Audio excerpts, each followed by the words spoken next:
Hey, everybody.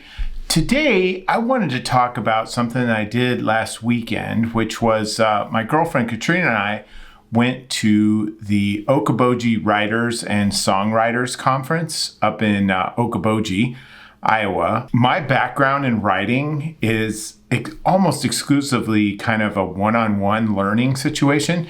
And over the years, I've written poetry, which is kind of what I started off writing, like really bad Jim Morrison inspired poetry, short stories, a lot of science fiction-y kind of things that were imitations of other stuff that I'd read when I was in junior high and high school. Later, I wrote a lot of ad copy for the company that I worked for. I also wrote a book which never saw the light of day, which evolved into a screenplay, which also never quite saw the light of day. And finally, a lot of academic writing combined with some other forms of writing where newsletters, and I've written kind of how-to guides and this sort of thing for work. One-on-one was really the way that I learned how to write. I would also say that writing is very personal, and it's sort of an intimate act in a way. It's easy to get really wrapped up in it, emotionally speaking, and it could be in the past difficult for me to take feedback without basically getting my feelings hurt. I'm sure some of you know what I'm talking about. Through academia, I've learned to discard that attitude because you get a lot of critiques, and some of them are extremely harsh during a review process. So that's kind of my background, is sort of this one-on-one, sometimes difficult emotional process of rejection. And that's the kind of the context I have. I've never been to a writing conference before.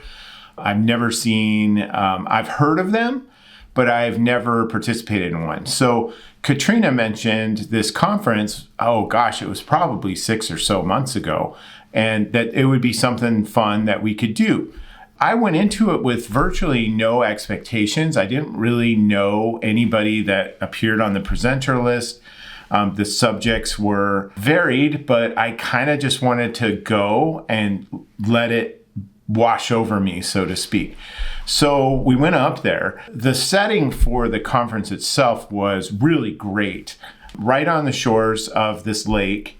And it was in all of these little stone cottages and classrooms and stuff that form part of what's called Lakeside Labs, which is apparently a kind of a nonprofit that funds scientific research into the ecology of that lake system there. Just a beautiful place. Stayed in a hotel. It was really cheap and it was fine.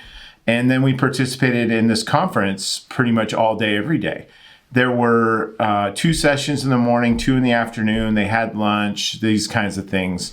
It was run in a sort of informal manner, like, hey, there's some guys driving golf carts. You can catch a ride with them, or just walk through on a trail through the woods to get to this next cabin and this kind of thing. All the signs were like written in magic marker and stuff like that.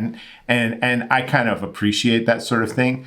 And then there were probably, I'm guessing, 400 or 500 people at this thing. As far as the sessions themselves, I went to like 3 a day, and usually the last one, my brain was full, and I was like, okay, I gotta take a break. 3 of them that really jumped out to me were, I went to a session on interviewing by this person who has been on Iowa Public Radio for decades and interviewed hundreds and hundreds of people. It was just a really different perspective from what I'm used to in interviewing people in social science. This sort of warm, emotional, the connection idea of establishing rapport was incredibly interesting to me and valuable. The next session that I would mention is there was one about finding an audience. And the presenter was an entertainment reporter from USA Today. And funny, a real character, at the same time, just a fountain of information about different ways to approach that. And really kind of affirming in a lot of ways.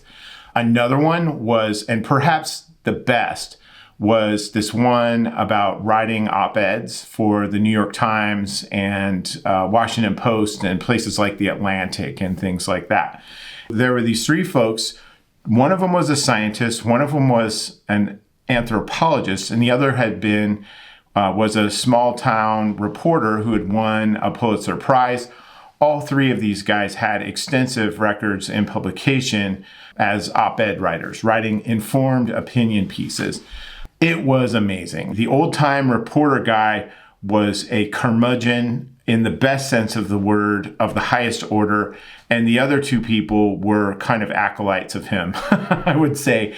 In essence, what they were saying is, you know what we all need to do if we care about things is we need to stick it to the man. There was this sort of groundswell of questions and statements and different things made in this session that made, I think, everyone in there say, you know what I'm going to do after I get out of here?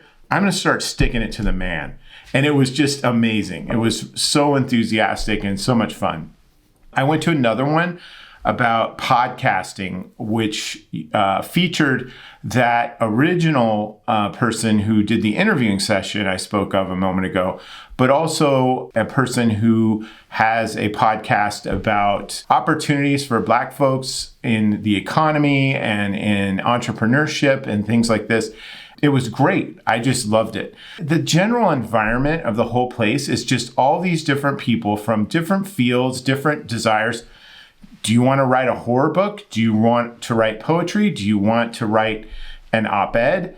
Do you want to write a song? Do you want to write a memoir, for publication or just for your own purposes? And these people are all interacting. There's lots of opportunities to talk to all sorts of people. I just thoroughly enjoyed the whole thing.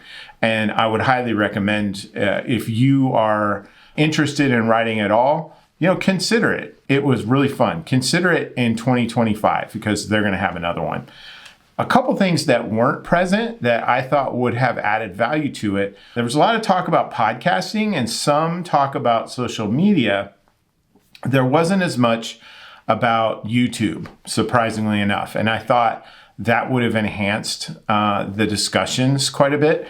Oddly enough, I went to a couple sessions that seemed like they would be addressing that, and they did not. Functionally, I knew more than anybody else did that was there in those rooms. You don't want that.